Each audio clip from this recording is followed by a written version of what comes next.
When the Romans crucified people, many times part of the punishment was to deny the condemned an honorable burial.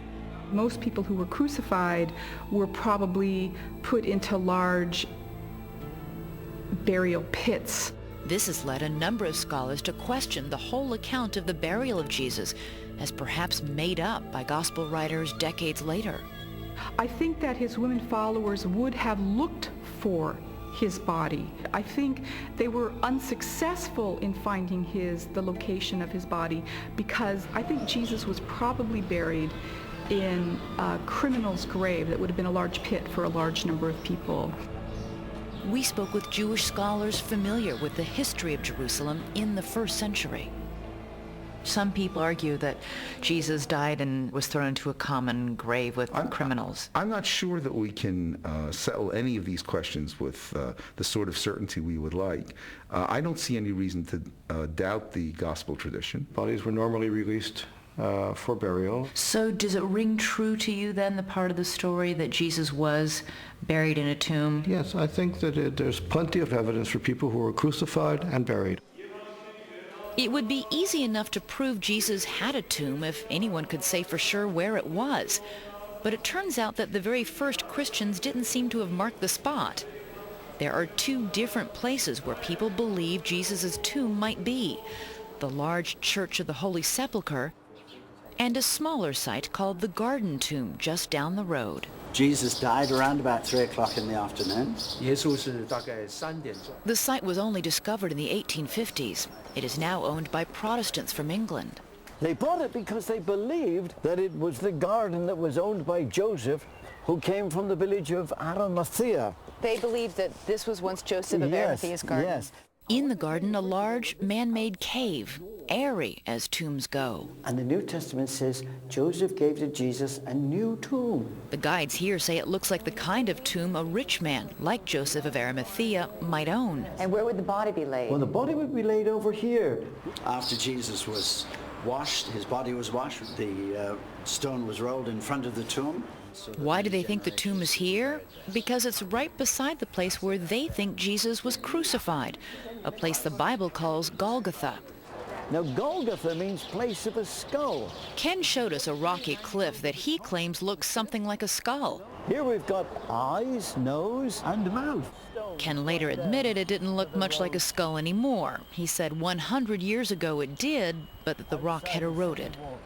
He said that in Jesus' day, the execution site was likely right below the cliff, in a valley that is now a municipal bus station.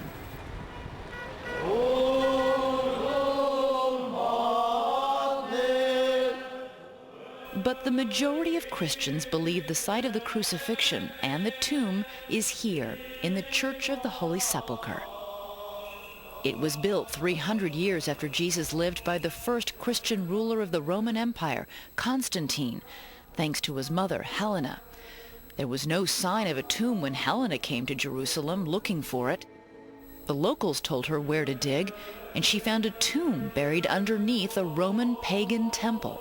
That is the tomb chamber where these people are coming out. Inside the church, the simple rock tomb has been housed in an 18th century shrine.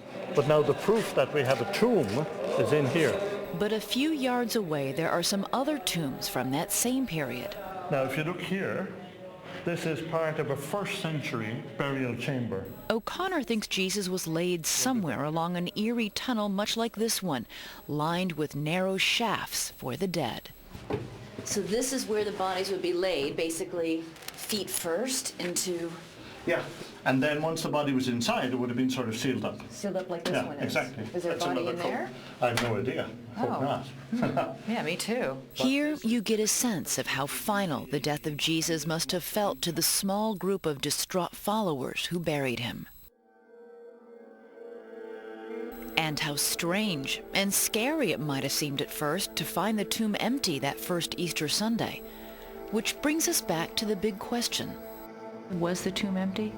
I assume the tomb was empty. That's the type of belief which is readily falsifiable, but let's go check the tomb. Bodies can readily be checked. Are they still in the tomb, in the cave or not?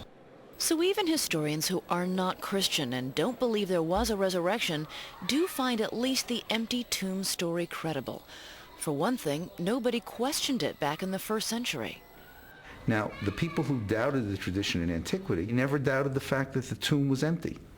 The only point that was in dispute between the different sides 2,000 years ago is why was the tomb empty?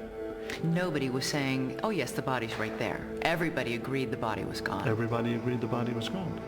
Christians said the tomb was empty because Jesus had been resurrected, and Jews said the tomb was empty because the disciples stole the body. Isn't that strange that no one ever indicated, well, I took the body. It's over here. So if the tomb was empty, where did the body go? I don't know. That I don't know. It's discovered that the body is not there, and that's a point of major importance. That's where it all begins. If the body had been discovered, there would be no Christian church today. It would have died out as a little sect in the Judean wilderness probably, and everybody would have laughed about a crucified criminal being the Son of God. Come on. But even if there is a pretty good historical reason to believe there was an empty tomb, does this mean that Jesus was resurrected from the dead? What our scholars told us when we come back. These men who were terrified, who were hiding, now stood up boldly.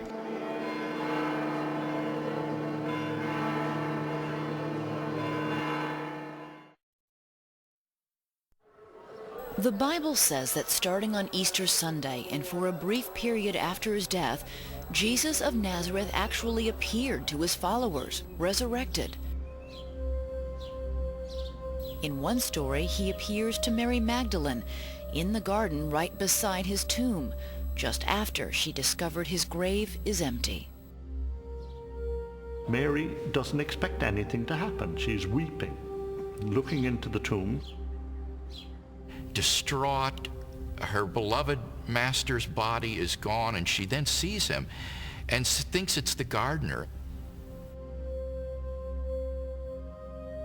And Jesus just turns to her and says, "Mary."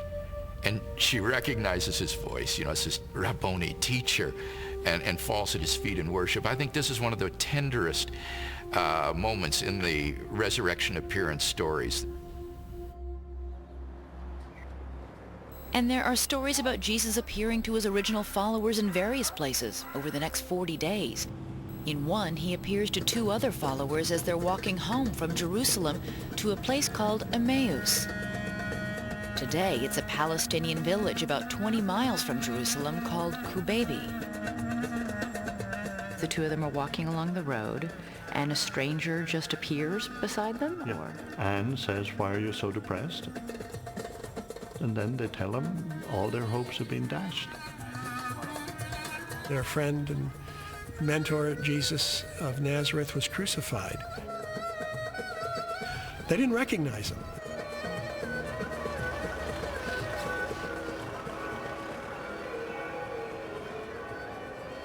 The 3 continue talking and walking for some time, and it isn't until they stop for something to eat, to break bread, that the disciples recognize the stranger is Jesus. There's a church here in Kubaybi commemorating the story. Did anything like this really happen? Historians can't agree on what, but most agree that something did. Something powerful enough to convince the people who knew Jesus in life that he was back from the dead. The strongest evidence, the disciples who had abandoned Jesus changed dramatically. They weren't at the foot of the cross, but then within a week, 2 weeks, they're out preaching in public. These men who were terrified, who were hiding, now stood up boldly in Jerusalem, where Jesus had been publicly executed, proclaiming his resurrection. And these early disciples were willing to go to their deaths, and some of them did die for the truth of this message that they proclaimed. I think there can be no doubt that the earliest disciples sincerely believed that God had raised Jesus of Nazareth from the dead.